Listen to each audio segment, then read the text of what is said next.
Hi, everyone. I'm Kimbyrleigha, and this is Kimbyrleigha Live. And thank you for being here with me live today. We are going to be discussing the 2022 fatal stabbing of Fairfield Prep student James Jimmy McGrath. If you haven't heard about this case, if you're new, it has just gone to trial, so I will be covering it on this channel. If you want to follow along with that, that is why I want to get you up to speed today with everything that happened in this case. And of course, I will also answer questions. I see you in the chat. I'm going to make sure that um, if you have any questions about this case, I'm also going to be showing you some videos at the end. So there's also that. And also, if anything is going on with my audio, let me know quickly so that I can resolve that and we can get right back into the case. So let me start off by also explaining everything. We're going to start with Jimmy. So, Jimmy, James McGrath, he was 17, a Fairfield Prep student, and an athlete from Shelton, Connecticut.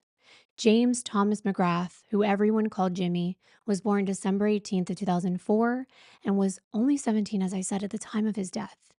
He lived with his family in the Huntington section of Shelton, Connecticut. I was going to say Colorado. We just talked about Barrymore Few.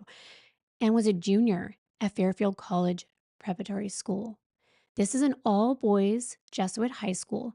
And Jimmy was deeply involved in sports. He played football and lacrosse, and he was also in previous youth teams as well in Shelton. And he was very well known in his community. He traveled with different sports programs. And you know what I wanted to do? I'm going to go down here. Hold on one second. I'm so sorry. I'm doing this live. So, as they say, I have to just bring you back over here for a second. Apologize. I apologize. Um, Give me one second. I know I'm being annoying. There I am. I just didn't want to not be talking to you with my face. It seemed kind of odd. Okay. So I was going to also show you some other photos. This is, let's see. I wanted to show you. I'm sorry that I'm doing this in a wacky way right now. This is not how I intended to do it. But as we're right here, right now, let's just talk about. I'm just going to quickly switch over here and do this the way I intended. So give me 2 seconds to set this up. Okay. Sorry about all of that. And we're back. All right. So this is Jimmy here. Oh, why am I not? See, that's what I mean. I'm not on top. I'm going to fix it. Promise. Okay. This was actually his first day of school of that year, which is just so sad when you hear everything that happened. He was known as a team player who always put his team first. He was big in lacrosse, like I said, and it was never just about Jimmy. His friend said it was always about the team. And that was from his obituary, which I am going to be showing you as well. And he always had a positive attitude. He had a big heart, positive spirit, and his friends and classmates consistently remembered him as warm and welcoming. He would cheer on everyone. He would cheer up everyone. He was well liked. He was respected. And they said that he had a gift for seeing the best in everyone and spreading happiness wherever he went. Jimmy's family was extremely close knit. He was the sunshine of their life. I am going to show you a family photo. Let me take Jimmy off here. Sunshine of their life. He was the only son of Kevin and Margaret McGrath, who goes by Maggie, and his older sister, Rosie, was his best friend and confidant. So now I do want to talk about what happened that brought us to trial. It all started on May 14th of 2022.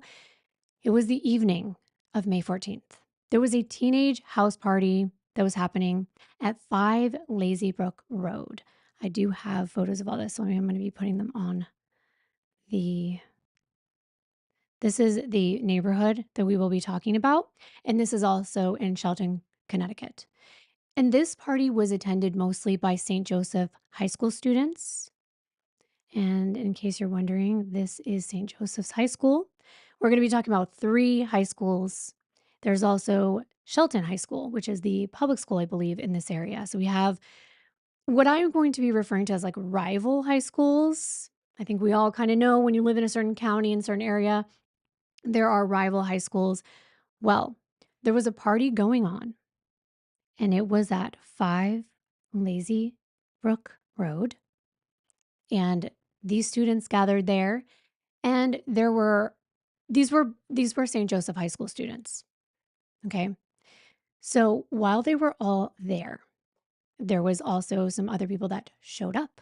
Shelton High School and Shelton High School Junior, Griffin, and I'm probably going to mispronounce his name, Marsachek, and his friend Ryan Hines. They arrived there and they were soon confronted by St. Joseph students, and one of them was Raul Valle, another was Tyler De Silva, and Jack Snyder. And this happened near the garage of the home. So let me show you a little bit of this because I like to be very specific. And look at this house. Look at this neighborhood. I mean, you can just tell just by the house. This is where the first party was. We're going to be talking about another party that happened a little later. But this was all going on near the garage of this home. An argument over these boys coming there, and it escalated when Jack grabbed a beer out of Ryan's hand, prompting Ryan and Jack to agree to settle it with a fight. Teen drama, drinking, not a good idea. And as the fight was about to start, Raul intervened, but this was aggressively. He sucker punched Ryan from behind and then struck him with a motorcycle helmet. And this turned into a multi-person brawl.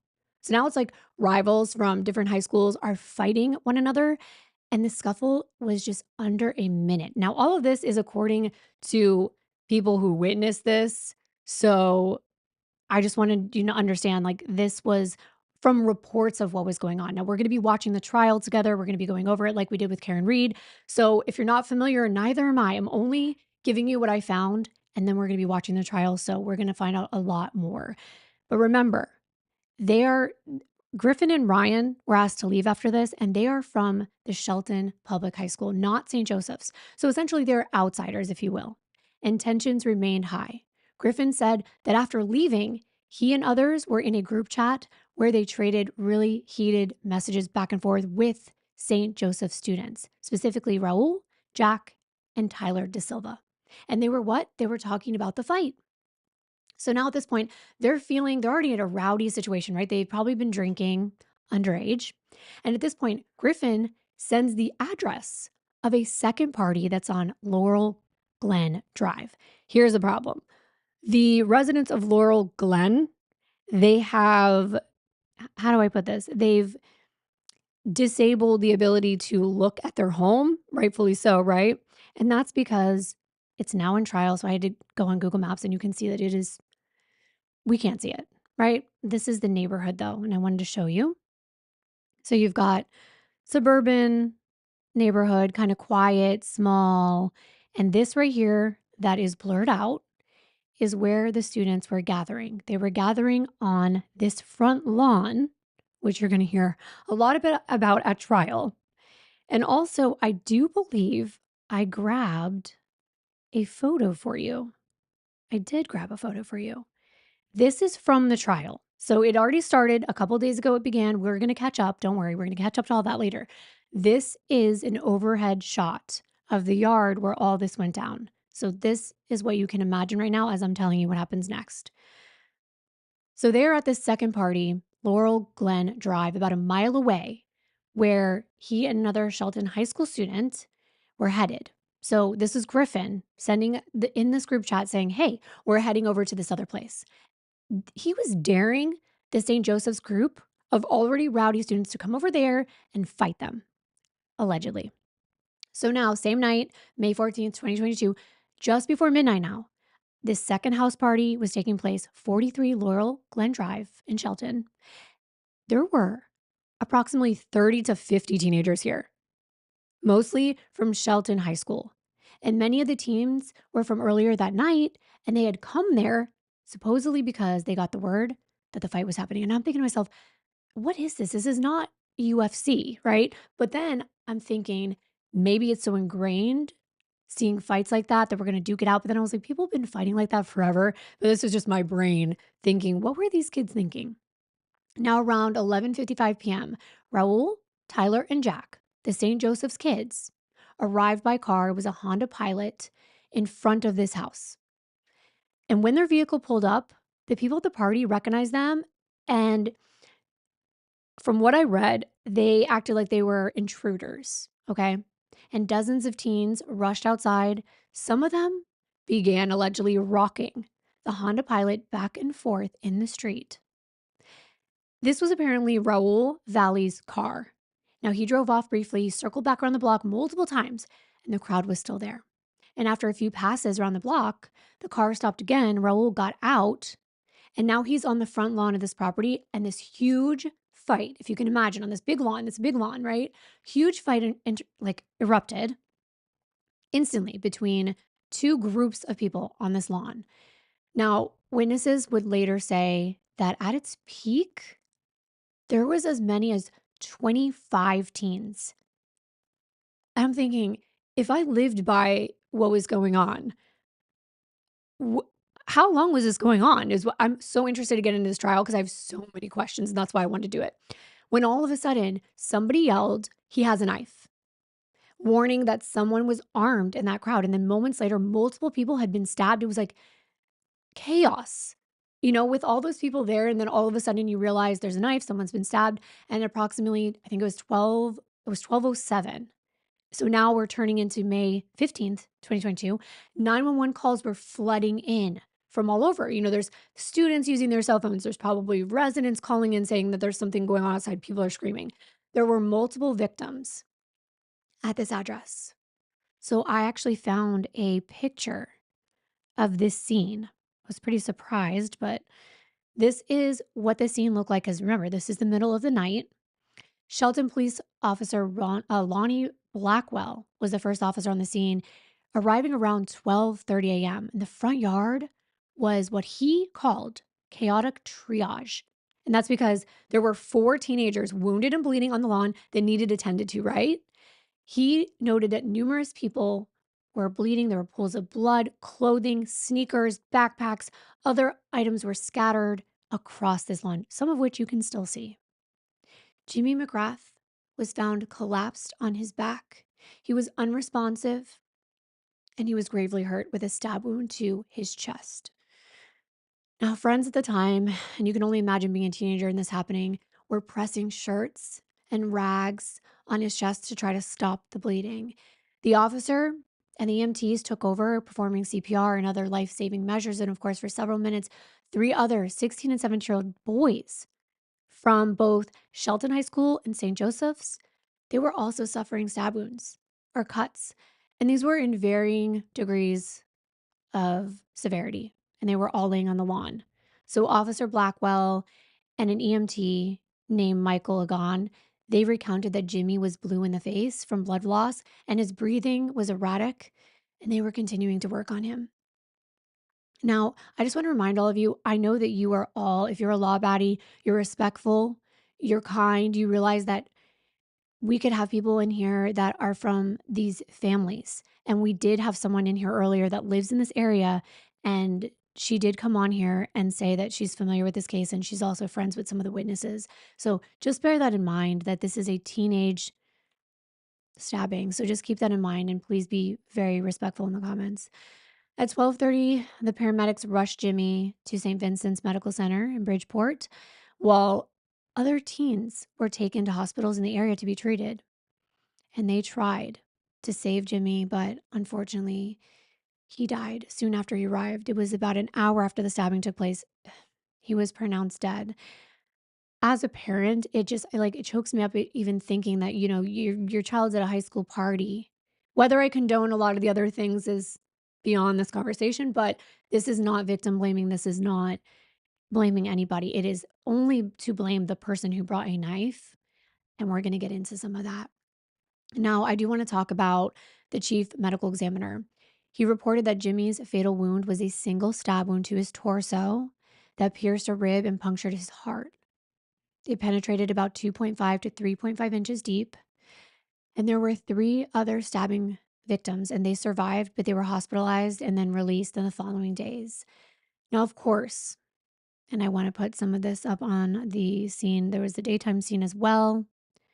Um, this was the daytime scene, the aftermath, news crews. I'm sure you can imagine. But after news of Jimmy's death was spreading, his school, his classmates, the community, they couldn't believe it. He was such a promising young man, and this was such a senseless act of violence. So now I want to jump to later in the day. It's May 15th, going into the 16th. The police are investigating. They're back at the crime scene here on Laurel Glen Drive. And the detectives begin collecting evidence and interviewing dozens of people who attended that party. And they did this throughout that whole entire day and into the next day. Shelton Police Detective Richard Bango, it might be Banjo, I think it's Bango. We're going to be hearing from him. You're going to be remembering these names and hearing them later. He led much of this investigation and he described it as hectic. Panicked parents rushing to the site. Of course, it's kind of like, sadly, when a school tragedy happens and parents are rushing to the school to grab their children. Imagine your child is calling you in the middle of the night and you're rushing there to pick them up. And some of those parents are learning that their children have been stabbed. Investigators recovered items like bloodied clothing, personal belongings that were scattered on this lawn, and that is when they noted empty alcohol containers. There had been underage drinking. But the officers are prioritizing the stabbing investigation. They're not worried about minors, consuming alcohol at this point. And a search was also conducted in the nearby woods. There's a cul-de-sac. Now, I didn't go looking for this because, quite frankly, I'm pretty sure it's in this neighborhood. Oops, I didn't mean to do that. I meant to use this one. I think it is. Let's see if we can find it while we're on here. Let's see. I can't find it. There's a cul-de-sac somewhere. Oh, here it is. It's right here. Okay, it's right down here. I think it's right here. Wait, let me see. No, it's right here. I found it. Let's put Google guy. Okay, so here we go. I like visuals. I like visuals. So before I can go into something, I'm like, where's the visual? So here it is.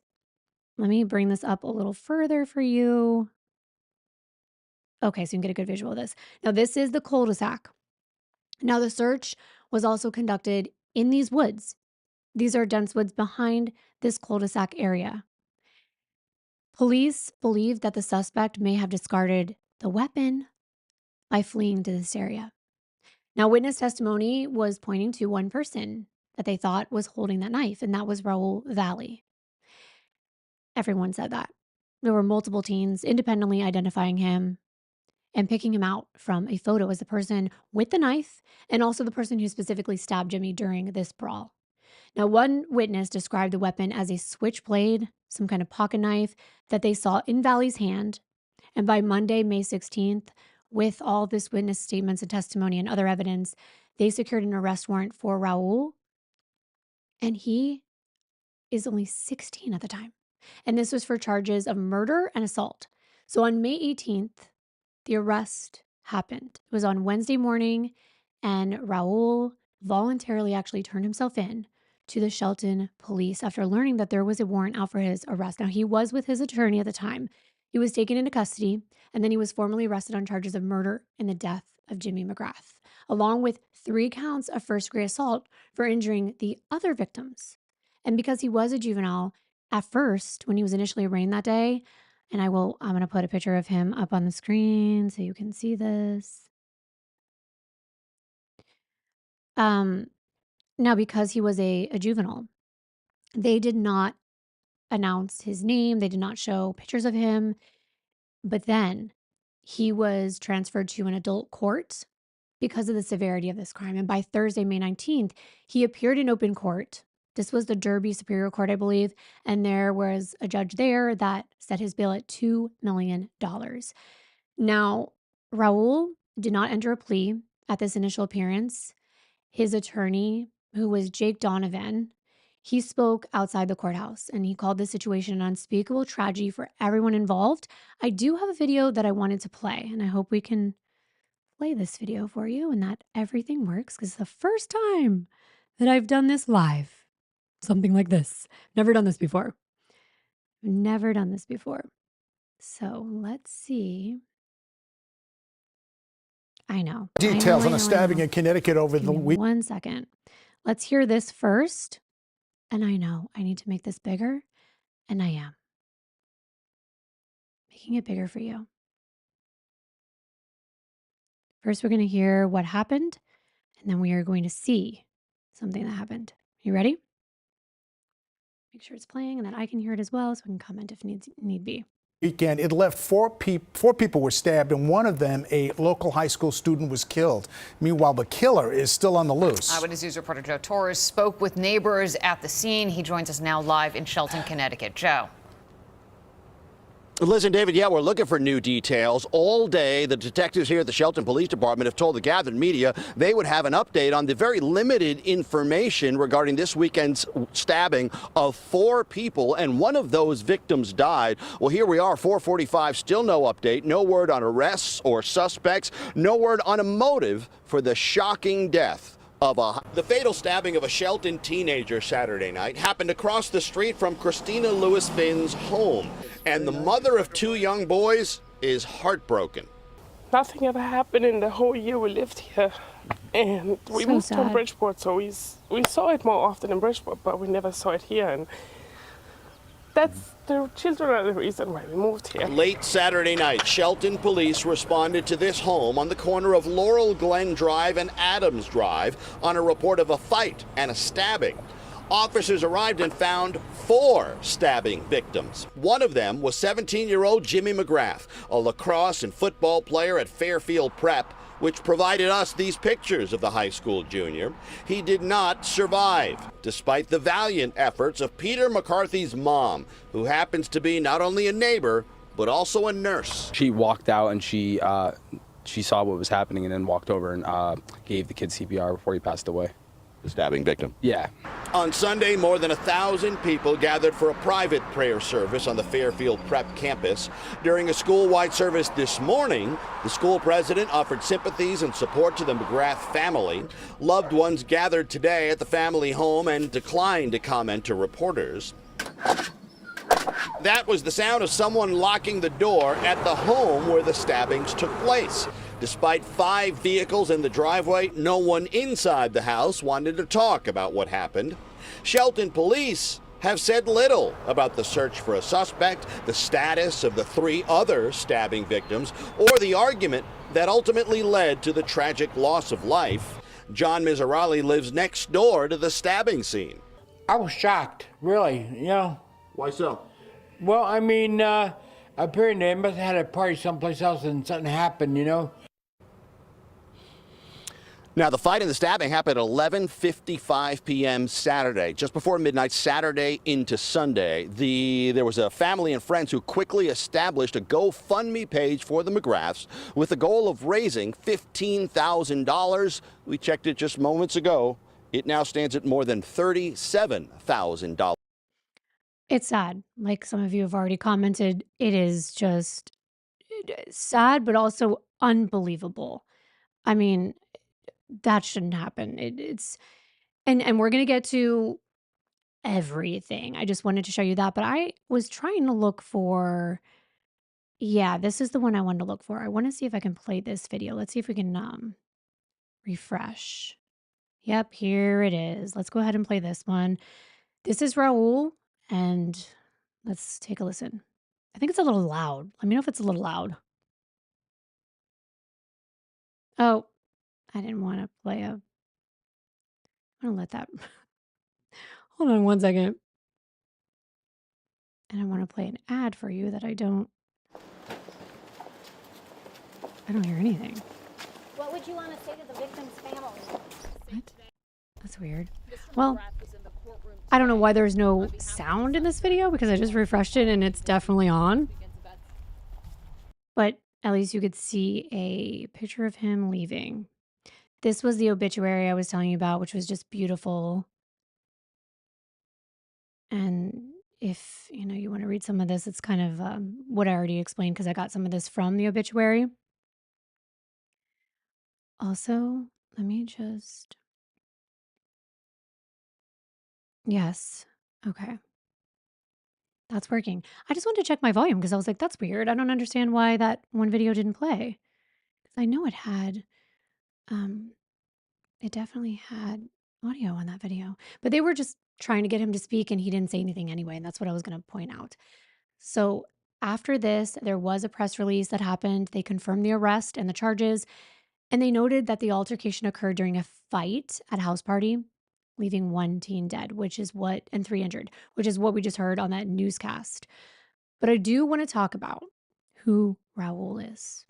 That is what I want to do because we need to talk about his background, a little bit about him, right? So I told you that he was 16 years old at the time of the incident in May of 2022. He lived in Milford, Connecticut, and was a sophomore at St. Joseph's High School in Trumbull. This is a private Catholic school, and it's near Fairfield Preparatory, which was the all boys school that Jimmy attended. Police initially did not release his name, as I said, because of his age. But of course, everything became public when he was charged as an adult. He's described as having been in good standing at St. Joseph's, and a school official said that he was a solid student with no record of fights, no disciplinary actions, no issues at school prior to this specific incident. Neighbors of his family, they were shocked. They called him polite from a friendly family, and they said it was hard to believe when he was arrested. He had no prior criminal record, no violent incidents reported beyond the altercations that happened on that night on May 14th. He was a minor, but due to the seriousness, as I said, he was transferred from juvenile court to adult court almost immediately. How Raul came to be at that house party, we told you, or I told you, I'm in the set and I always think that my husband's here. In the court documents, which I already relayed to you, and according to the arrest warrant, Raul and those other St. Joseph students were at the different party earlier that night. They came because, they got into that initial fight and kind of moved it to another location. Now, witnesses say an argument led to a fist fight in the yard.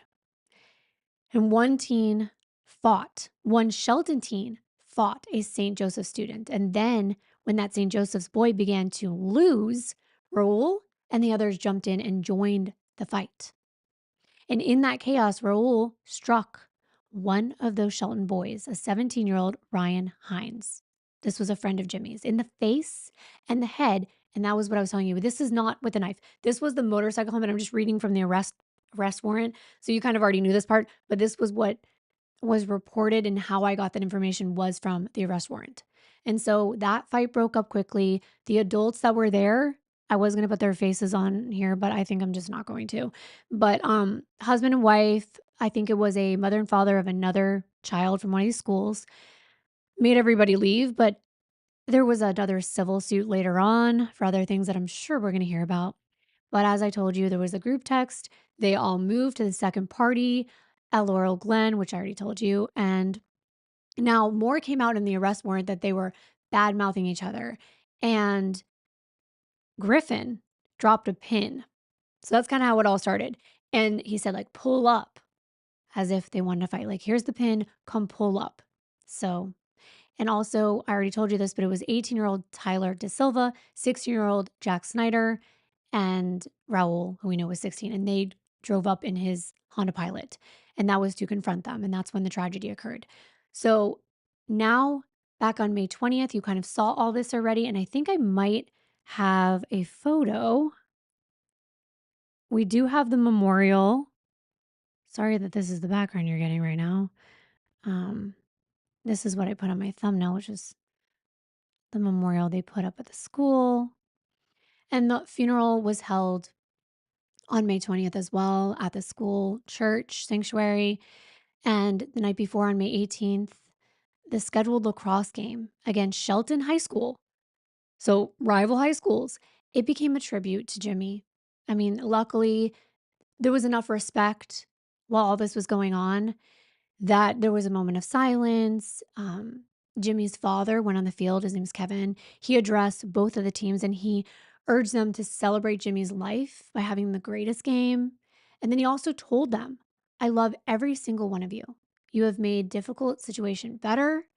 And this showed the unity between these two schools because, again, you had people on both sides of the situation. This large wooden sign that was put up here that I'm showing you on the screen, this was the number 7 that was worn by him and had the lacrosse sticks like that. I mean, that was really sad, and the blue balloons, and this was in his honor. Now, there was that GoFundMe. It actually raised over $120,000, and that was to assist in the expenses for the memorial and also the funeral. I did see this beautiful, not this, this was the memorial in the grass that I wanted to show you. This was outside where the stabbing happened. People came and laid flowers and figurines and things down in the grass. But also, there was a really beautiful, um, at the funeral, these were some of the fellow students from his school that came out, and it was just so beautiful, but also so tragic and so sad. So, of course, after all of this happened, there were reports that this was in retaliation. That started coming out that there were a whole bunch of shouting matches, and it went back to a previous date. Like this, there had been reports that this was a previous rivalry that kind of boiled over. Okay. And then on June 3rd of 2022, Jimmy's parents, Kevin and Maggie, they did hold a press conference alongside their attorney, and they urged the public, specifically young people, to remain peaceful and let justice run its course. Because now, anytime there was like an out of school outing for like Memorial Day and whatnot, there were more fights going on. There were more back and forth happening. And I did have something to play you from the parents as well. So let me see if I can pull that up because I thought that was really important to show you. Okay, there's one more video here. Let me know if for some reason the audio is not working. It was working. An emotional evening tonight at Shelton High School as Fairfield Prep played the team that was rocked by tragedy. That's right, Eric. Jimmy McGrath was killed while attending a party in his hometown of Shelton. And News 12 shows Pedrosian reports hundreds of people came out tonight to support the family and honor Jimmy. Eric and Roxanne, what an emotional evening here today. Parents and students from Shelton High School as well as Fairfield Prep were holding back tears. And Jimmy tonight was honored for the love he had for the game of lacrosse, and people from both sides of the teams here wore blue, his favorite color, to honor him. Jimmy doesn't want us to cry for him. Jimmy's out there with his friends, his cousins who have passed. The pain is almost unbearable for the McGrath family after losing their 17-year-old son, Jimmy, in a fatal stabbing Saturday night in Shelton. Or spring athlete you have witnessed over the last 9 weeks, extreme bad weather. His parents. This is Jimmy saying, let's play. They now use signs of nature to guide them on this warm, sunny evening as their son's team, Fairfield Prep Lacrosse, takes on his hometown, Shelton High School. He was a really nice kid. I was sort of like new playing with another team, and he like welcomed me, like introduced himself. So he was a nice kid who went out of his way to make you feel welcome. Student athletes from across the area travel to the field to show their support. I think we all realize is that coming together is what makes it so much easier to deal with. While others try to make sense of the tragedy. You know, I think that sometimes we as a whole get desensitized to these types of events, but when it hits home, you know, it's hard because they're your neighbors, they're your friends, they're your classmates, they're your associates in work, and, you know, they're a family. Although number 7 will no longer be on the pitch, the McGrath family explains what the ongoing support from their community means to them. I just want to extend our gratitude for everything people have done for us. I love you. Maggie loves you. Rosie loves you. Thank you for being part of our lives.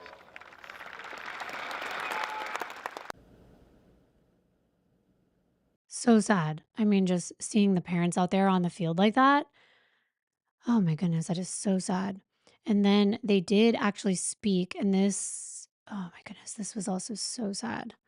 Let me see if I can get this pulled up for you because I want to talk about it afterwards. But the trial's happening now, just for anyone who's joining. This is a new case, I mean, 2022, but new in trial now. So I'm going to be doing recaps. I might even jump on for a full court day for this case. It just started. There's only been a couple days of court. So I will recap tomorrow. I'll probably recap both days if I can so we can catch us up for Monday. So if you do want to follow along and find out everything, the cameras, yes, there's a lot of evidence in this case. There's also some brutal pictures that I saw today that I'm going to try to figure out how to hide because they're showing it. So I will not be showing that. So I just want to make you aware that this is ongoing and it's happening right now. And new tonight, in an exclusive sit-down interview with News 12 Connecticut today, the family of Shelton murder victim Jimmy McGrath speaking publicly for the first time about their loved one being stabbed to death at a house party last month. Here's News 12 Connecticut's Frank Recchia. It's hard that I lost my best friend. And I'm sad. I'm confused. I don't know why it would happen to him or anyone, and it's hard to accept. 17-year-old Jimmy McGrath's sister Rosie, his mother Maggie, And I'm gonna live in Jimmy's honor. and the Shelton teen's father, Kevin McGrath, Wonderful kid. sitting down today for an exclusive interview with News 12 Connecticut before holding a press conference later, 3 weeks after police say 16-year-old Raul Valle of Milford fatally stabbed McGrath at a house party in Shelton. We just wanted to really de-escalate anything out there. The family says in the weeks following the murder, kids from St. Joseph's High School in Trumbull, where the suspect went, and students from other schools, including Fairfield Prep, which McGrath attended, have been clashing here and there in a small way at public places like restaurants. As groups come together, organically, we just want to make sure there's peace. And we just want to make sure that there's no animosity. What a compassionate man and family to be able to speak out. I'm going to show you more of it, but just to speak out like this with such a tragedy happening that they're able to pull themselves together, I wouldn't be able to do that. And like he's saying, it's only dishonoring his son by having more violence. I mean, they're going to restaurants, there are young people there, and they're still bickering back and forth about what happened. He heard about these confrontations, and that's why they wanted to go public with this. They didn't want this. They wanted the peace. This was their community. And he told them, don't take matters into your own hands. This is going to play out in court. He wanted them to know that. And this is just, it speaks volumes about this family if this is how the father and mother and, they've raised their son with probably the same morals and ethics. Between students of different schools, because this was a tragedy, but it wasn't a tragedy created by a rivalry. We've been surrounded by love, and it's helped. The parents say they want that same spirit of love that's lifted them up in the wake of their loss to be their son's legacy. They hope urging peace will promote that point in spite of their pain. Although Jimmy has physically left this earth, his presence in our lives is stronger than ever. Police say the Shelton house party turned violent after Valle and a group of other teens crashed it, sparking a fight involving dozens. The family says violence in the wake of the fatal stabbing would dishonor their son's name and divide the community at a time when they hope to unite it in Jimmy's memory. As they begin their painful journey of life without him, they say Jimmy hasn't really gone anywhere at all. As an older sister, you're supposed to protect your younger siblings, and now I know he's protecting me, and I'm confident that he'll be with me throughout the rest of my life. In Bridgeport, Frank Recchia, News. I mean, this is just so unnecessary, so unnecessary. But something else I wanted to mention is we just heard from his sister Rosie. She was 19 when this happened. She was describing him as her best friend.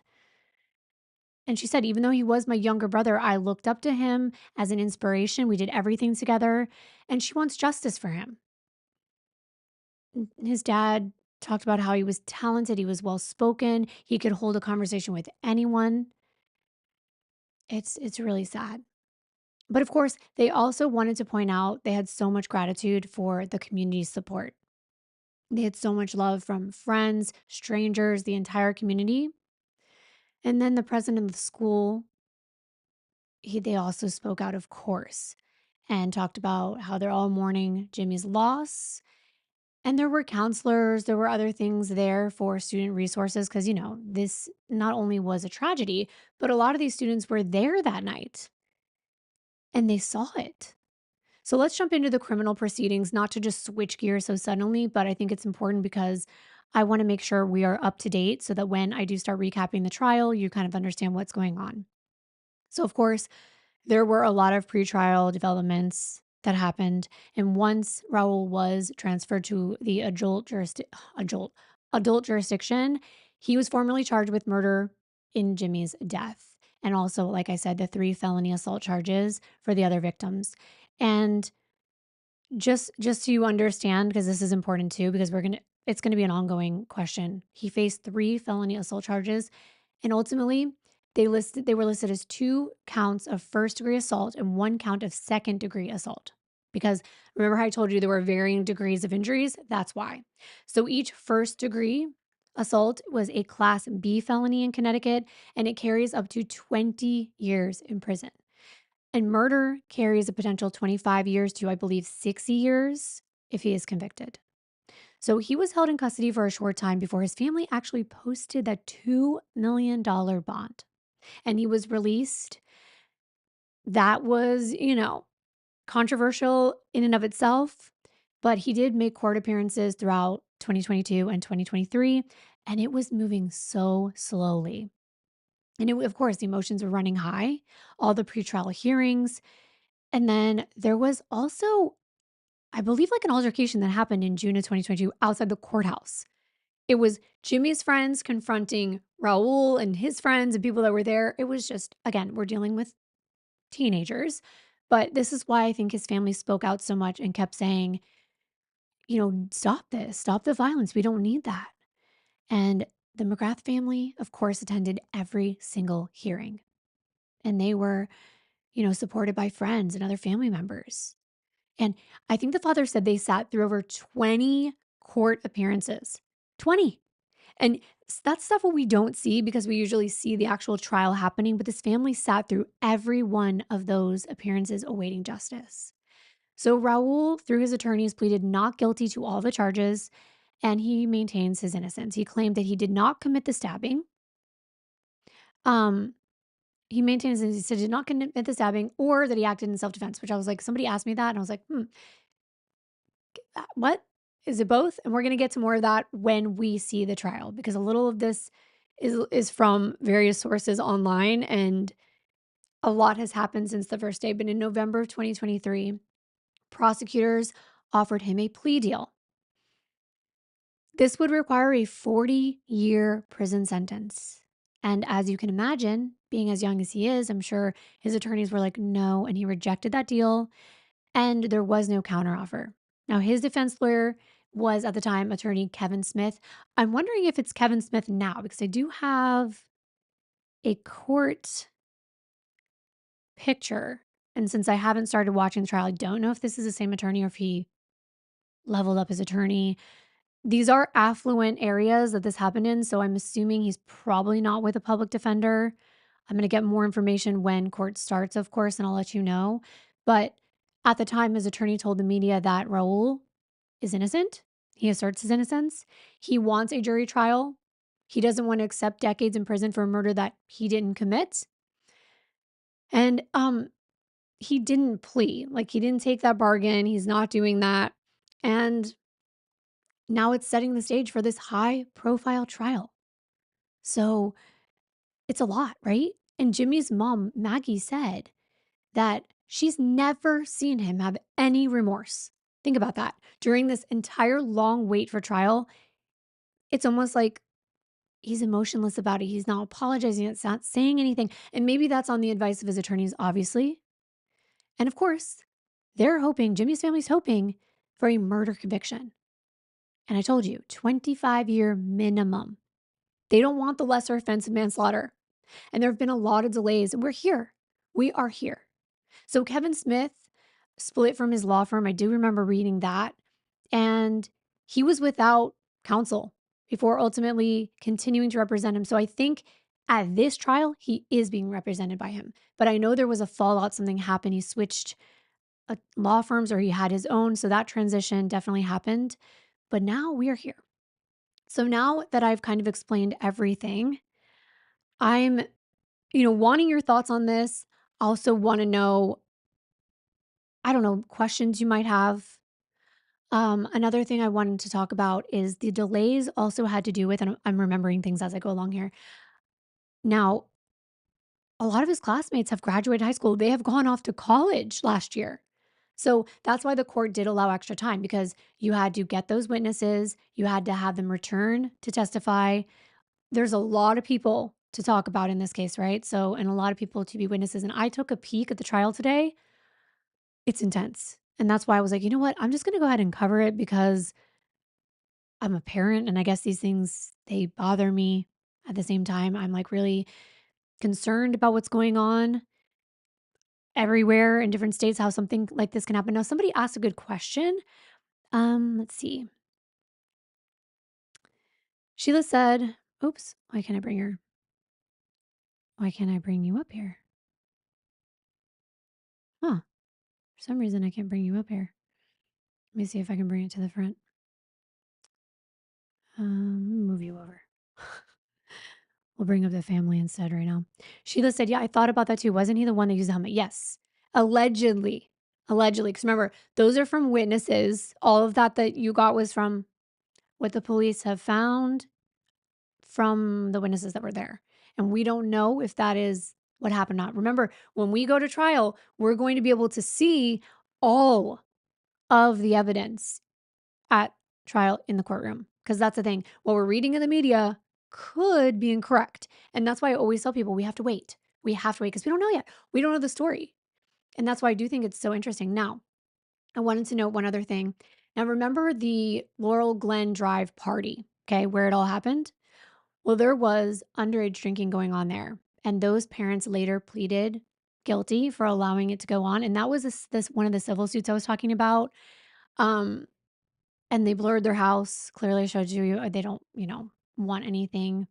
I think they were given probation, and it was a tragedy. I mean, I understand that some parents are in the mindset, let it happen at my house. I don't want you to go anywhere else and drink. Why don't you do it here? Give me your thoughts on that. I mean, something can go wrong, right? But the trial has started after 3 years. And now this is some of the details that we were going to get to later, but there's a jury made up of 6 men and 6 women plus alternates. The judge is Sherry Murphy. She's presiding over the case. Opening statements just happened June 17th, so just a couple days ago. And it was almost to the day of a 3-year anniversary of Jimmy's high school graduation class. And this trial is going to go on for about 2 weeks. Now, Raul is 19. I don't know if he's turning 20 or might have just turned 20 or about to turn 20, but I did read that in one of the articles that he's coming up to 20. And of course, from what I've seen so far, oh my, there's a lot of back and forth on what happened. The prosecution is saying that it was for revenge. The defense is suggesting this is way more complex. He's saying that they were lured there and they were trapped. They were like lured into a trap at this new place. And it was a confusing time. And that this happened potentially in self-defense or without the intent to kill. So if you're wondering what's going to be argued, that gives you a highlight of what we're going to be seeing. But I have never been live and done a case like this before. I mean, if you know my main channel, I do not do things like this. I usually do deep dives where I'm telling you a story that I've gone over many, many times. And of course, I just started looking into this case a couple of days ago. I heard it in the news when it happened. I put it away in some of my documents that I wanted to see what would happen when I saw that it was coming out on Law and Crime. I think Law and Crime, I'm going to be live streaming it on the news because I told you I get very distracted. But I just want to point out how strong this family is. The sister, Rosie, she's now a college student. And she did make a statement that her brother will forever live on with them. I mean, it's just so sad and senseless, like I said. But let me see if there's any other questions before I